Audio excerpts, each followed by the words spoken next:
Aleluia. Boa noite. A paz do Senhor Jesus. Amém. Gente, eu estou tão longe de vocês. Não dá para botar um púlpito ali embaixo? Atrapalha os... Atrapalha? Se botar o... Não atrapalha? Então vamos botar ali embaixo. Eu estou muito longe da igreja. Cadê o pessoal da intercessão? Não, agora aqui. É pesado. É pesado. O pessoal que faz musculação aí, então. Não, xícara. O pessoal calculou direitinho. Pronto. Fiz arte. Tá ótimo aqui. Mas. Essa luz vai ficar assim mesmo? Gente, eu estou atrapalhando o culto, né? Não. Aquele tempo lá é para mim? Já está correndo? Isso, voltou. Senão eu não volto mais aqui no aniversário da igreja. Gente, eu sou pastor de igreja local, sou pastor da comunidade chamada Abapá em Criciúma, Santa Catarina. Pastoreamos junto com eu e minha esposa há 12 anos, a Abapá tem 12 anos. Tenho uma filha casada de 22 anos e uma que vai casar, com 11 anos, né, na hora certa. Então, sou um homem muito feliz, sou multimilionário por ter uma família abençoada. Se você tem um casamento saudável e filhos saudáveis, você é bilionário naquilo que o dinheiro não compra, né? Porque o que o dinheiro compra, ele é perecível. O que o dinheiro não compra é eterno, amém? Eu oro para que você seja rico daquilo que o dinheiro não compra. E se der tempo também ser rico do que o dinheiro compra, amém? Não tem problema, não é pecado, desde que não roube o seu coração. Seu coração seja de Jesus. Sinto muito honrado de ministrar aqui. A Igreja Batista Atitude é uma igreja relevante no Brasil, no mundo. Então, o púlpito da Abapá eu preservo muito. Eu tomo muito cuidado quem prega lá. Então, eu me sinto honrado de pregar em qualquer púlpito, porque para mim o que sai daqui tem que ter zelo, bastante zelo, porque pode salvar, mas pode machucar.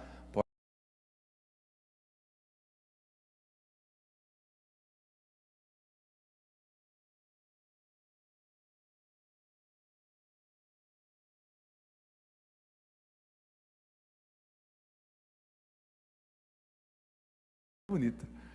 É só olhar o padrão da igreja aqui também, os pastores.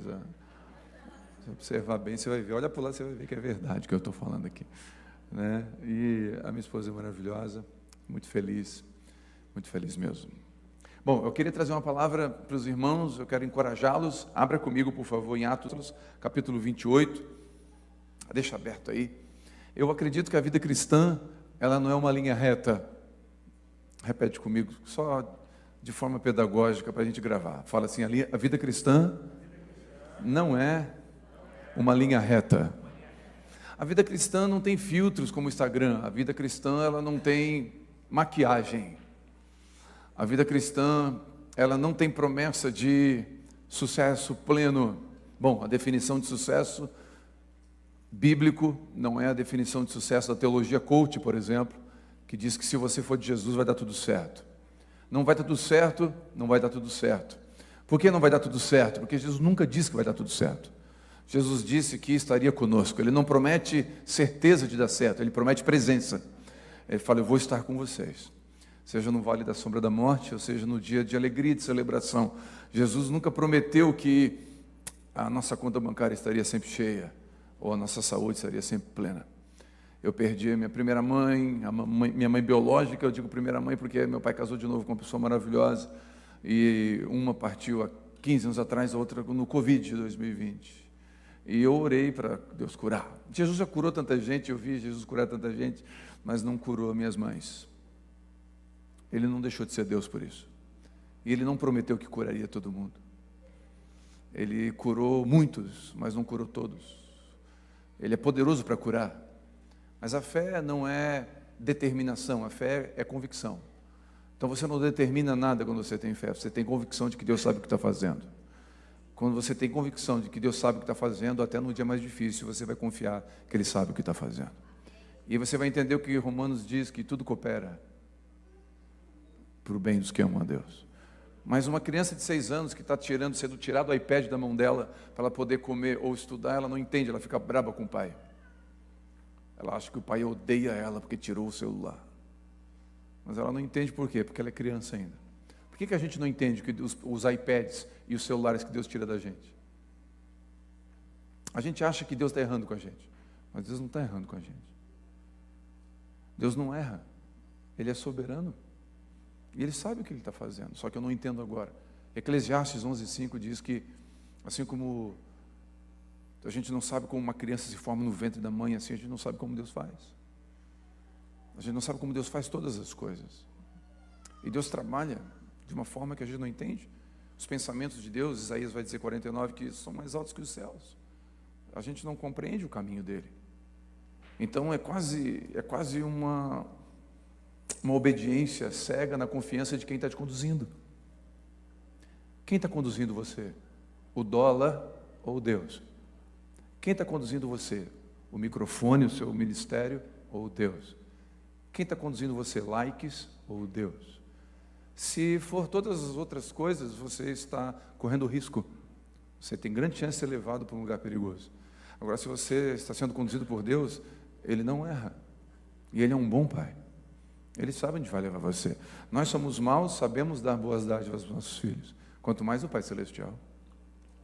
Então, partindo desse princípio, eu quero ler esse texto e eu quero discorrer sobre ele. Sobre as verdades que ele carrega, que esse texto carrega. Atos 28:1. Vamos lá. Diz assim. Atos capítulo 28, versículo 1. Estando salvos em terra, sabemos que a ilha se chamava Malta. Os habitantes da ilha demonstraram impressionante bondade para conosco. Prepararam uma fogueira e receberam bem todos nós, pois estava chovendo e bastante frio.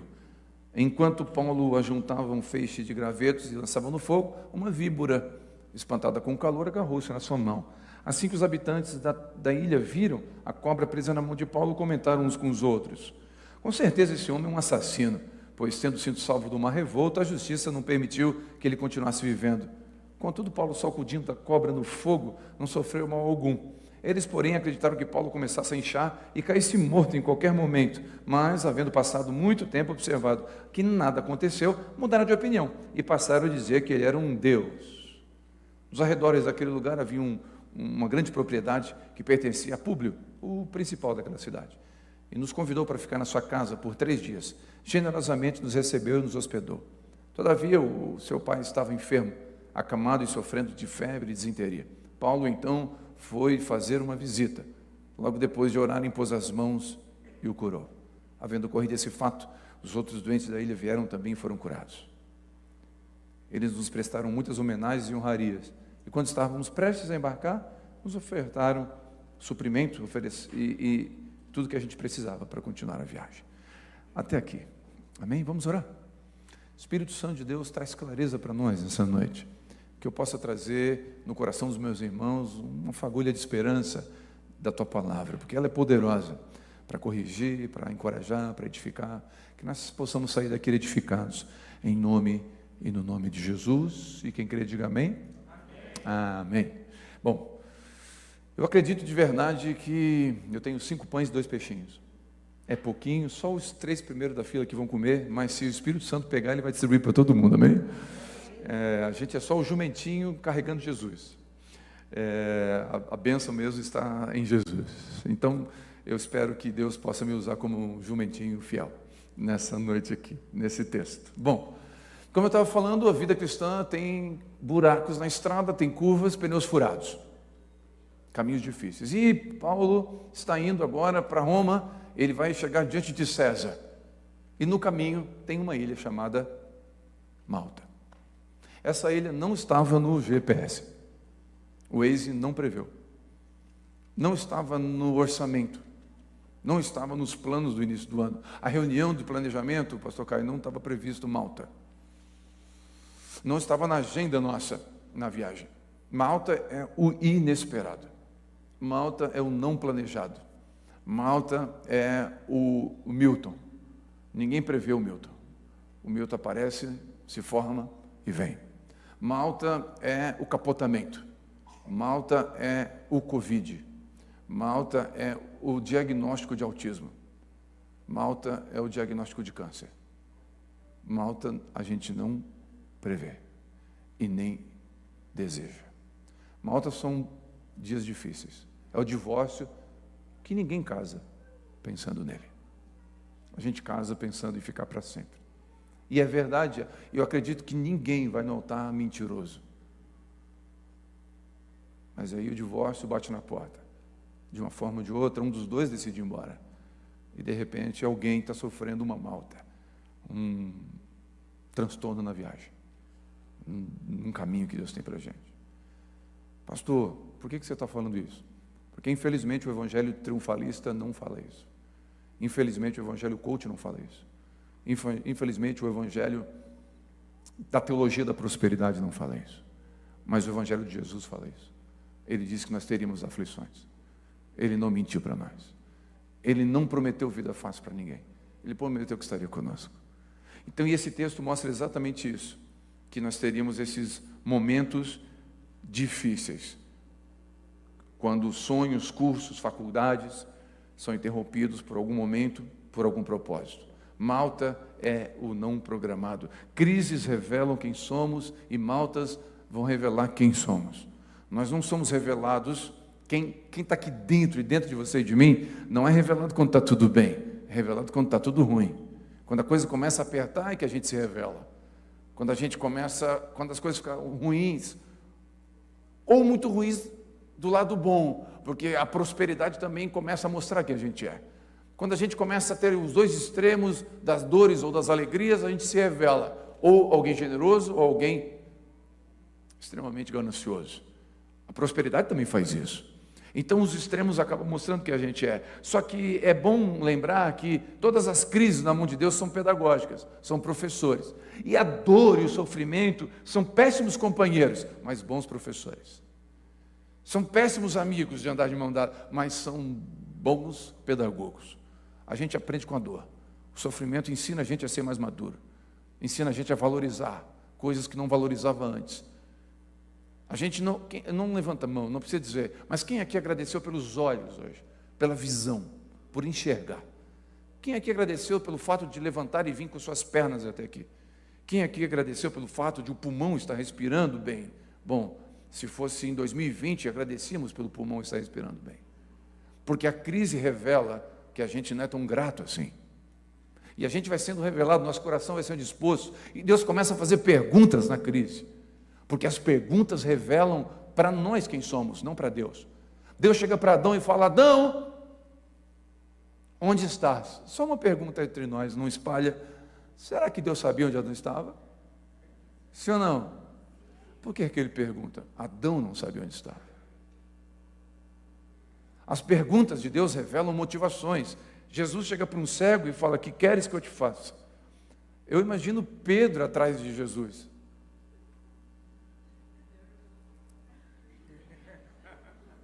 Tipo assim, lembra quando Jesus falou: alguém me tocou? Lembra? Alguém me tocou, o Pedro falou: dor, né? É claro que alguém te tocou, a multidão te aperta. Pedro falou isso, Pedro era metido. Eu imagino Jesus falando: cego, o que queres que eu te faça? Pedro atrás. Pá, que pergunta. Só que por que Jesus perguntou para o cego: o que queres que eu te faça? Porque um cego podia pedir esmola a vida toda, autorizado pelo governo. Ele vestiu uma capa, por isso que aquele cego jogou a capa fora. Porque ele tinha uma capa escrito: pode pedir esmola. Sabe o que Jesus está dizendo? Quer voltar a trabalhar?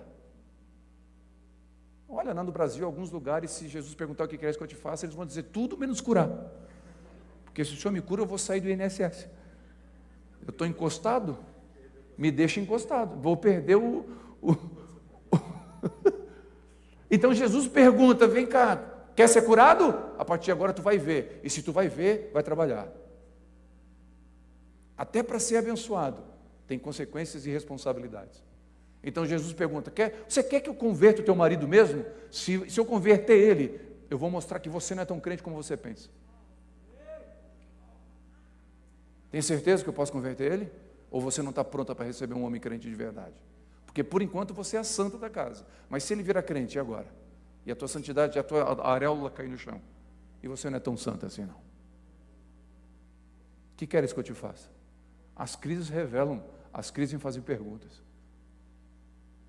E Deus começa a trabalhar no meio e no seu coração, motivações. Ele chegou para os discípulos e falou: vocês, quem dizem que eu sou? Uns dizem que tu é Jeremias, ou que tu é Elias, mas você, quero saber quem você diz que eu sou. Porque para você eu sou o Jeová Rafá, o Deus que cura, ou sou o Senhor da tua vida? Quem eu sou para você? O Jeová Jireh, o Deus que prove, ou também sou Senhor, Rei e soberano sobre você? Porque se eu sou Rei soberano, a minha vontade prevalece sobre a sua. A oração em nome de Jesus virou feitiçaria evangélica. Ah não, só entre nós, gente, não espalha. Está transmitido online? Ah, então já espalhou. Mas não só entre nós, a gente é ensinado a botar a mão num carro lá no estacionamento e dizer, receba em nome de Jesus. Naquele lá tem dono, vai comprar o teu. Isso é feitiçaria, irmão. Receba em nome de Jesus. O nome de Jesus não é feitiçaria, não é abracadabra. O nome de Jesus é seja feita a vontade dele. Vou dar um exemplo para você entender pedagógico, você vai compreender. Imagine você que eu tenho um amigo. Esse meu amigo é amigo de infância. Só que ele tem diabetes. E ele vai lá na padaria, lá na lanchonete, na padaria, comprar algo no meu nome. Quem tem conta lá sou eu. Eu tenho conta lá. Então ele pode comprar no meu nome, sim ou não? Fechou? Estamos juntos até aqui, não? Ele vai lá, ele chega lá e ele vai comprar. O dono da padaria vai fazer o quê? Vai ligar para mim, porque ele não tem conta. Quem tem crédito aqui sou eu. Ele vai dizer, ô Telmo, tudo bem? Tudo bem? Tem um amigo teu aqui, o Fernando, ele está aqui comprando no teu nome. Sim, o Fernando é meu amigo. Pode vender, mas o que ele está comprando? 12 barras de chocolate. Que resposta que eu vou dizer? Eu vou dizer sim ou não? Por que eu vou dizer não? Porque ele tem diabetes. Eu amo ou odeio ele? É meu amigo, então eu vou dizer o quê?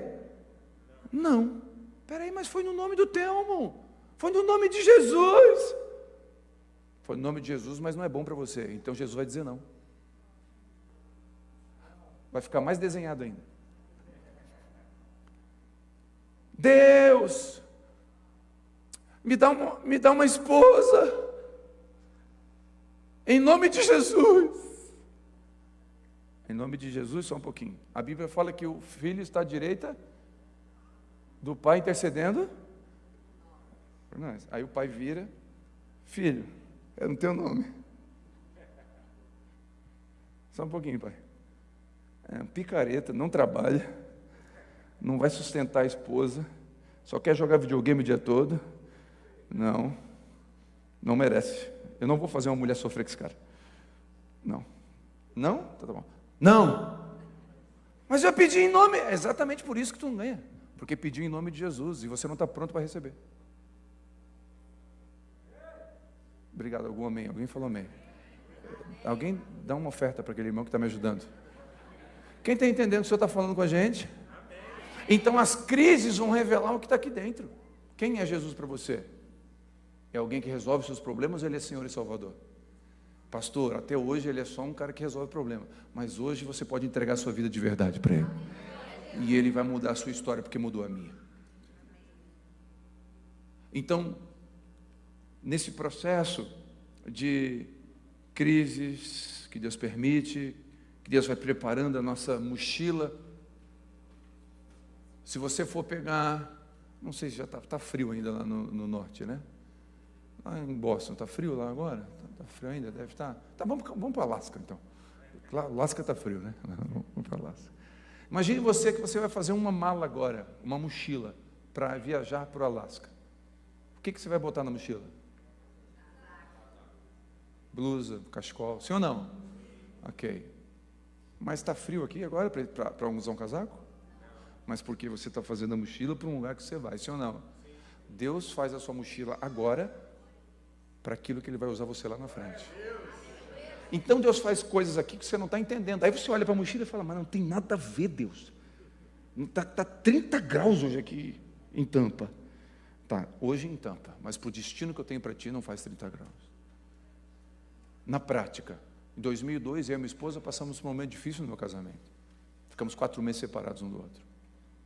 2 anos, 1 ano e meio de casados. Promessas e profecias sobre nós. Deus vai usar vocês dois. Deus vai usar vocês para as nações. Deus vai usar para a Viviane. Deus vai usar com mulheres. E Deus vai... Ok, e eu olhava para nós dois. olhava para a mochila, não faz sentido. Não faz sentido. O que eu estou vivendo não faz sentido com a promessa. Hoje, nós somos pastores em Criciúma, e o que mais acontece é restauração de casamento. E quando um homem chega para mim, um casal chega para mim para vir, eu falo, meu casamento está em crise, eu acho que não tem mais chance de voltar. Eu falo, só um pouquinho. Abro a minha mochila e puxo. Em 2002, Deus me deu uma ferramenta. É uma cicatriz que pode ajudar você a ter esperança no seu casamento. Porque se Deus fez no meu, Ele pode fazer no seu. Lá eu não entendi. Agora eu entendo. São dores do caminho que Deus permite para ser uma bênção na vida de alguém um dia. Eu fechei uma igreja em 2010. Eu fali uma igreja. Vou escrever um livro, 7 passos para fechar uma igreja. Best-seller. Hoje, quando um pastor fecha uma igreja, eu falo, vem cá. Igreja não fecha. Você fecha CNPJ. As pessoas são importantes. Porque eu entendi. Mas lá eu não entendia. Quem está entendendo o que o Senhor está falando com a gente? Os momentos difíceis, os dias difíceis. O sim nos alegra, o não nos ensina. O sim de Deus nos alegra, o não nos ensina. Bom, e agora, como agir? Na época da crise, eu queria pegar esse texto e eu queria tirar algumas lições para a gente levar para casa. Tá bom? Vamos lá. Primeiro, os habitantes da ilha demonstraram... Eu sei que está dando microfone porque eu estou encostando o microfone aqui, né? Não fica bravo comigo, não. A culpa é de vocês. O ministério da culpa vocês têm. É sempre a mesa, que não sabe mexer com essas coisas. A gente fala assim, mas a culpa é deles. Os habitantes da ilha demonstraram impressionante bondade para conosco. Olha que interessante. Eles bateram numa ilha, mas os habitantes da ilha demonstraram bastante bondade. Algumas versões dizem que eram uns bárbaros que moravam lá. Deixa eu dizer uma coisa para você. Era um povo hostil que morava lá, mas eles foram bondosos com Paulo. Sabe o que eu aprendo aqui? Que nas maltas da vida, Deus vai levantar pessoas para ser bênção na nossa vida. Não, Deus não levanta placa de igreja, Deus não levanta microfone, Deus levanta pessoas para ser bênção na nossa vida.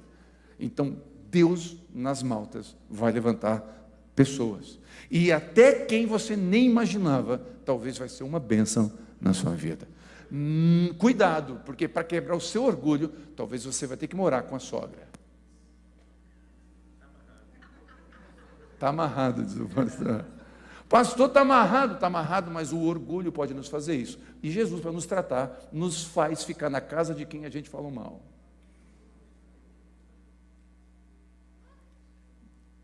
O pastor já repreendeu. Eu nem tenho mais. Quem está entendendo? Deus vai usar pessoas. E às vezes quem a gente menos espera, para ser uma bênção na nossa vida. Aí você fala mal do católico, talvez é um católico que vai ser uma bênção na sua vida. Aí você fala mal do vizinho, aquele vizinho, talvez, em algum momento vai ser uma bênção na sua vida. Até o pastor pode ser uma bênção na sua vida. Quem está entendendo? Nos dias difíceis, nas maltas, Deus vai nos mostrar que a gente precisa de pessoas. Deus prepara uma Ruth para Noemi, nos dias difíceis. Deus prepara um Barnabé para Paulo nos dias difíceis. Deus prepara homens e mulheres que vão acreditar na gente quando nem nós acreditamos em nós mesmos. Barnabés, homens e mulheres, Deus vai preparar que não só nos elogiam em público, mas nos corrigem em particular. Deus vai levantar homens e mulheres que não só observa e percebe os nossos dias bons, mas também percebe os nossos dias ruins, além da performance. Eu tenho pessoas na igreja que eu prego 4 cultos, eu sou fominha, 4 cultos, cada culto 3.000 pessoas. Eu prego e eu atendo todo mundo no final. Eu fecho os 4 cultos. Fica todo. Tem gente que é com a mesma dor. Tem umas irmãzinhas que é a mesma dor, é artrite ou artrose. Ela vai dizer que está doendo alguma parte do corpo. Ela quer oração. No final, ela não quer oração, ela só quer a atenção do pastor. A única pessoa que ela tem na semana, que olha para ela e ora por ela, sou eu. Eu estou lá na fila. atendendo todo mundo. De repente, vem uma senhorinha e ela fala assim: percebi no seu olhar hoje que você está triste. Minha esposa não percebeu, minhas filhas não perceberam, porque pastor sabe maquiar.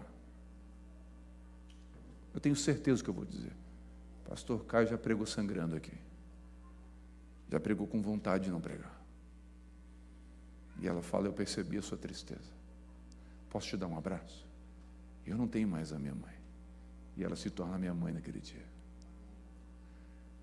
Dia de Malta, Deus manda pessoas para te ajudar, pessoas que percebem a sua tristeza.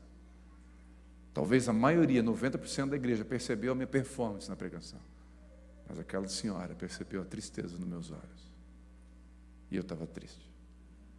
Fui para o carro chorar, mas aquele abraço me encorajou a não desistir. Eu te abençoo que nos dias mais difíceis da sua vida, Deus vai levantar alguém, vai estar perto de você, que vai perceber o seu olhar, vai perceber a sua dor, porque a vida cristã não é uma linha reta. Tem dias difíceis, pastor. Eu não sei você, pastor, mas tem dias que eu boto no YouTube pregações minhas, e eu fico assim: meu Deus, eu queria conversar com esse cara. Onde é que ele prega? Eu vou na igreja dele. Que esse cara que está pregando é tão forte, mas esse aqui está hoje, está tão ruim. A Bíblia diz que Moisés pediu a morte, Jeremias pediu a morte, Elias entrou em depressão. Homens de Deus e mulheres de Deus, você que está me ouvindo, você pode passar por dias difíceis, mas Deus vai levantar pessoas para ser bênção e cura nesses dias mais difíceis. Você vai passar pelo vale da sombra da morte, mas Deus vai levantar pessoas. Quem recebe essa palavra? Segunda verdade desse texto: enquanto Paulo juntava um feixe no graveto e lançava no fogo. Peraí, o que é isso, pastor? Isso significa que se está difícil para você, está difícil para alguém também. Está ruim a adaptação na América? Está ruim para a adaptação para alguém também. Está com saudade de alguém do Brasil? Tem gente com saudade também aqui. Então, pega um graveto e vamos aquecer.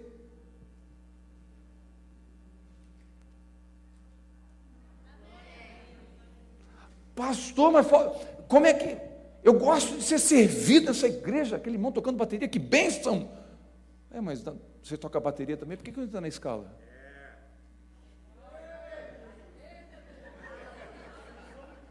Não, mas pega um graveto. Sabe o que Paulo me ensina? Está frio, está chovendo, eu estou numa ilha, naufragamos, mas vamos lá, está todo mundo pegando graveto. Eu sou o pastor presidente, eu sou o apóstolo Paulo, rapaz. Eu não vou pegar graveto, o meu chamado é outro. O meu chamado é para as nações. Não. Paulo meteu a mão no graveto, foi ajudar a varrer a igreja depois do culto.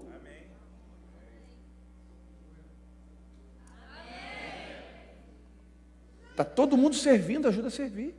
Bota a mão no arado. Vocês acreditam que, mês passado, pastor, a companhia de energia aqui ligou e disse que não precisava pagar, que Deus mandou eles não cobrar, né? Claro que não. Bota a mão no bolso, no graveto e ajuda. Posso ouvir amém ou não? E o pastor não me pagou para falar isso, tá? É verdade. É verdade. Mas estão cobrando para pregar a palavra de Deus. A palavra de Deus é de graça. A gente cobra pela estrutura, pelo ar-condicionado, por isso. Amém ou não? Amém. E nem cobra. É compreensão de comunidade. Fizemos parte de uma comunidade, amém? Se você está vindo aqui, entenda, essa comunidade vai ajudar você se você precisar. Na pandemia, pastor, na aba, nós tínhamos 8 mil membros na pandemia. Olha, na pandemia, nenhuma pessoa foi tirada do aluguel, nenhuma pessoa foi cortada da luz e água, nenhuma passou fome. Dízimo e oferta ajudou a pagar a conta dos irmãos. Isso é igreja. É a igreja de Jesus. Mas bota a mão no graveto. Nós temos um mercado solidário, um projeto social lá, que é interessante. Um irmão, olha que coisa linda, desempregado, com fome em casa, foi lá, a gente fez uma cesta para ele. Quando ele pegou as compras, ele abriu uma cesta, pegou 1 quilo de arroz. Falei, que foi? Não, eu quero ajudar também. Ele está ajudando, dá ajuda. Falei, por quê? Porque eu quero participar daquilo que Deus está fazendo. Bota a mão no graveto. Ajuda. Tem gente com dor. Tem gente doente. Tem gente precisando de você. Não, mas eu estou com dores também, eu sei. Mas na sua malta tem mais alguém que estava no barco. Tem mais alguém com dor. É difícil, mas é verdade. Eu lembro de uma vez que eu trabalhei no Exército Brasileiro 22 anos, eu sou militar da reserva. Eu saí porque o chamado chamou, né? A igreja cresceu, eu precisei sair. Mas eu fiquei 22 anos no Exército. E eu estava lá, na época que minha esposa estava num momento difícil, um casamento. Um amigo meu me chamou, Martinello, eu sei que você é um homem de Deus. Meu casamento está em crise, cara. Ora por mim, para Deus restaurar o meu casamento. E eu, ora por mim. Falei nada. Falei, eu vou orar por você. Enquanto eu orava por ele, eu dizia lá dentro de mim, essa oração o Senhor pode devolver para mim, Senhor? Você pode botar na minha conta também? Porque eu também preciso. Eu estava na minha malta, ajudando a aquecer alguém. Eu te abençoo que você vai ter força e sensibilidade para perceber quem está do seu lado nos dias mais difíceis da sua vida. Isso vai ser uma bênção na sua vida. Seja um profeta de Deus, não do caos.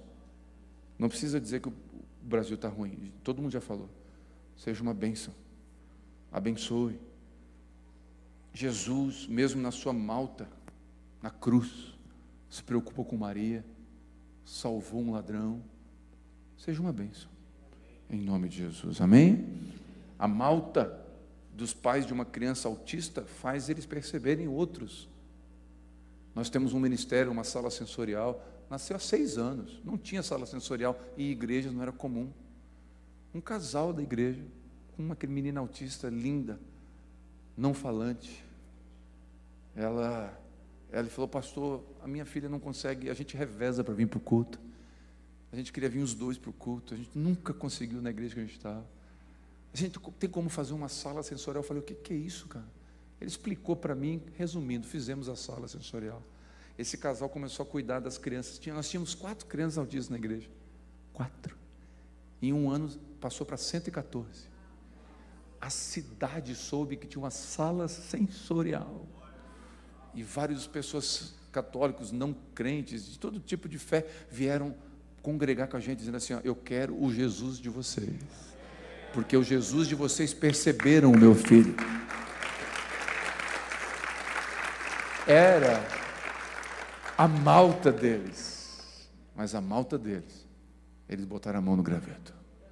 E se tornaram um bênção na vida de outras pessoas. Estamos juntos até aqui?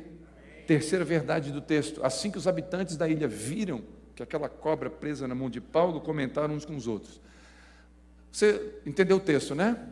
O navio naufragou, um graveto, ele vai pegar um graveto, a cobra, né? Uma fogueira, a cobra vem, envolve no braço dele. As pessoas de longe estavam assim, ó. Tinha gente observando. Sempre vai ter alguém observando. Tem os que fazem e os que observam. E tinha gente observando.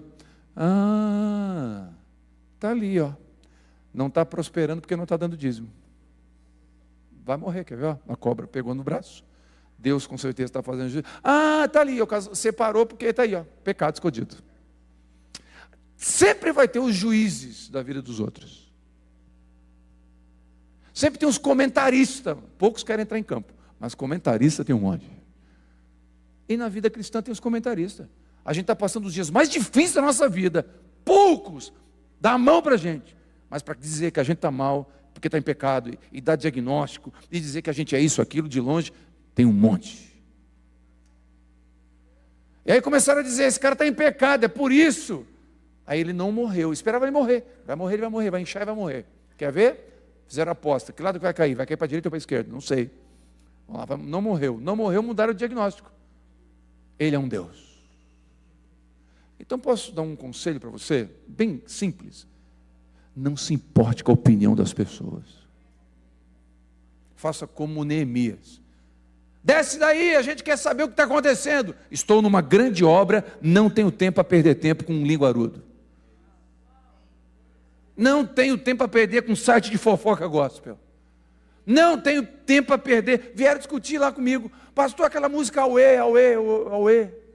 Uma música lá no Brasil que saiu Auê, Auê. Rapaz, eu falei, que isso? O que é isso, Auê?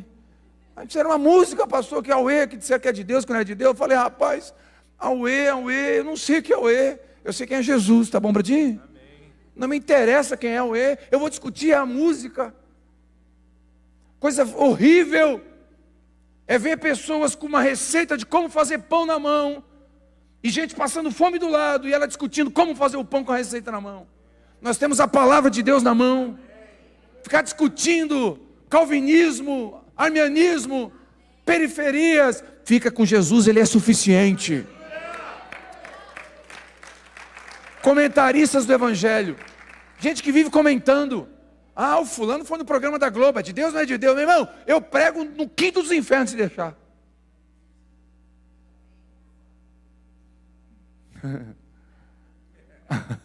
Há 20 anos eu prego nos presídios, na penitenciária, eu e minha esposa. A gente prega nas penitenciárias, e pensa um povo fiel que não falta culto.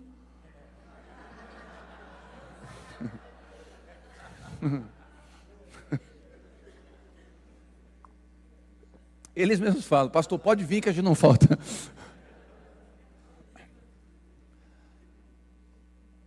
Então não tem lugar para pregar. Eu e minha esposa começamos um ministério a pregar na zona de prostituição. Tinha 3, 4 boates. As mulheres se prostituíam, as crianças ficavam na rua. Tem lugar. Agora sempre vai ter alguém comentando. Ah, ficou rico é porque roubou dinheiro da igreja. Pode ver, pastor. Compra um carro novo melhor para te ver. O pastor de Escalade, ó. Escalade é bonita, né? Receba. Deus, dá uma Escalade para ele, Jesus. Depois para mim. Estou brincando. O pastor está de Escalade, rapaz. Andava de minivan Siena, de Sieninha velhinha da Toyota, agora está de Escalade. Pai, eu não vou dar mais dinheiro para essa igreja, não. É o que mais vai ter. Aí o pastor vende tudo, dá para os pobres e anda de Uber. Ah, quer se aparecer. Quer dar uma de São Francisco agora, de Assis. As pessoas vão julgar sempre. As pessoas vão julgar sempre. Reputação, guarda essa frase. É o que dizem de você. Caráter é quem você é. Se importe com o seu caráter. Quem você é. A Vivi é uma mulher sempre foi, muito elegante. Sempre se vestiu muito bem. Sempre foi, meu irmão, sempre. Quando a gente vendia o almoço para jantar, uma época difícil, sempre ela pegava roupa, comprava lá no cantinho da Renner, as promoções, juntava, costurava ela mesma. Ela sempre foi assim, elegante. Aí julgavam ela. Decide, vai ser uma patricinha ou uma pastora? E ela começou a ficar assim, não amor, não vou usar mais essa roupa. Porque eu falei, por quê? Porque as pessoas, se tu usar roupinha, eu não vou gostar. E o que importa é a minha opinião aqui nessa história. E as pessoas vão falar também. Então, quer saber? Seja você autêntica. Seja bonita e ponto final. E as feias aqui se lasquem. Porque é invejosa. Só por causa disso. Pronto, falei demais também. Está cheio de comentarista. Quem está entendendo? Posso ouvir um amém? Nunca se importe, não se importe com a sua reputação, mas quem você é. Dias de crise, tenha uma consciência em Cristo de quem você é. Quem você é. Não importa o que querem que você seja. Importa o que Cristo quer que você seja. Estamos juntos aqui? Quarta lição do texto. Em Malta, faz assim com a mão para receber. Faz assim, bem de quem quer receber mesmo. Recebe. Malta não é para sempre.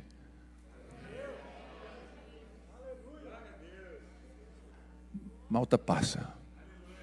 Porque toda prova passa. A diferença é se você vai sair duro ou maduro. Com o coração endurecido ou amadurecido. Mais parecido com Jesus ou mais orgulhoso. Deixa Deus dobrar você. Malta nos dobra. Malta nos deixa mais parecido com Jesus.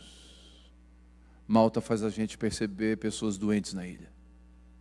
Malta faz a gente ter mais compaixão. Quando a gente sofre, a gente tem mais compaixão. A gente revê, inclusive, as nossas prioridades. Sabe a bolsa da Louis Vuitton que você quer? Não é pecado. Mas quando você está com um filho com câncer no hospital, a bolsa vira supérflua. Porque as dores organizam as nossas prioridades. E a gente valoriza o que deve valorizar. Quando a pandemia veio, só tinha uma coisa que a gente queria: sair vivo. As crises ajustam o nosso coração. Pouco importava ter uma igreja com 1000 membros, com 2 membros ou com 1 milhão de membros. Eu só orava para Deus salvar as vidas. Porque Deus organiza o nosso coração nos dias difíceis. Eu oro para que você não desista nos dias difíceis. João 15 vai falar 12 vezes a palavra permanecer. Hoje em dia, uma das coisas mais difíceis para os cristãos é permanecerem. Porque permanecer mostra fé. Guarda essa frase. A fé não sente, a fé sabe. Tem dias que você não vai sentir a presença de Deus, mas vai saber que Ele está. Porque Ele disse: eu estarei convosco. Se Ele disse, eu não preciso sentir. Eu sei que Ele está. É uma confiança que vai além das circunstâncias. Malta vai passar. Fala para alguém do seu lado, fala: Malta vai passar. Vai passar, espera um pouquinho, vai passar. Estamos certos que Deus age em todas as coisas, com o fim de beneficiar. Agora, e eu encerro aqui, o que faz Paulo permanecer tão firme e convicto em Malta? Vou repetir a pergunta. O que faz Paulo, o que faz você, eu, não desistir nos piores dias da nossa vida? O que faz eu e você continuar orando a Deus, mesmo sem Deus responder às nossas orações? Ou respondendo negativamente. O que faz eu e você permanecer? O que faz? A resposta está em Atos, capítulo 27. Diz assim, versículo 23.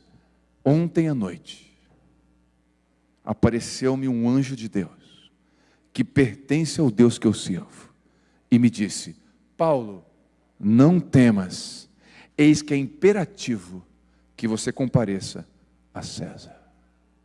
Presta atenção. Ele recebe uma palavra aqui, ó. O barco está balançando. O vento, tempestade, o Euroquilão é o nome do vento que bateu. Deram um nome também, tipo Mirto. E de repente, aquele vento, um anjo aparece para Paulo e fala assim: não temas, mas todo mundo vai morrer. Não temas. Por quê? Porque você vai chegar em César. Logo, o que vai acontecer entre a palavra de Deus que Ele me deu até César, não interessa. Eu vou chegar em César. O que Deus prometeu para você na palavra dEle, não interessa o que vai acontecer no caminho. Você vai chegar onde Ele mandou que vai chegar. O GPS do barco pode passar em Malta, mas ele recalcula e vai para o destino que Deus tem para você. O GPS da nossa vida pode passar por perdas e danos, mas ele vai recalcular. E no final, nós chegaremos um dia na eternidade com Cristo. A verdade é que no final, nós diremos como Paulo: combati um bom combate, completei a corrida, e eu guardei a fé. Sabe por que guardei a fé? Porque a única coisa que nos mantém de pé é a fé. Ainda que não vemos, nós cremos. Ainda que não sentimos, nós sabemos. Jesus é comigo. Vamos orar. Fica de pé se você pode, vamos orar. Paulo tinha uma palavra. Paulo tinha uma palavra. E foi o bastante para ele não desistir. Paulo tinha uma palavra. Quem aqui tem a palavra de Deus no seu coração? Quem tem palavras e promessas? Fala a verdade. Eu quero que o Espírito Santo traga à sua memória o que traz esperança agora. Qual foram as promessas que Deus falou que ia fazer? Não interessa o que você está vivendo hoje. E você talvez está se perguntando, por que o diagnóstico, pastor? Por que Deus permitiu Malta? Por que Deus permitiu a partida de quem eu amava? Por que Deus permitiu? Se você tem feito essas perguntas para Deus, não se culpe. Deus não tem problema com sinceridade. Você acha que Deus tem problema com sinceridade? Não, ele tem problema com religiosidade. Quando a gente quer mostrar uma coisa que não é. Agora, se você está aqui essa noite dizendo, Deus, por que o Senhor permitiu isso? Deus está dizendo, tudo bem, filho, eu te entendo. Agora eu não vou te responder, porque você não vai entender. Mas lá na frente, você vai abrir a mochila e vai entender. Lá na frente, quando as coisas se organizarem, você não tem maturidade hoje para entender. Hoje não tem. Mas lá na frente, você vai entender. Tem gente perguntando por que Deus permitiu isso. Talvez eu vim aqui só para te dar essa resposta. Deus não vai te responder agora. Mas permaneça com fé.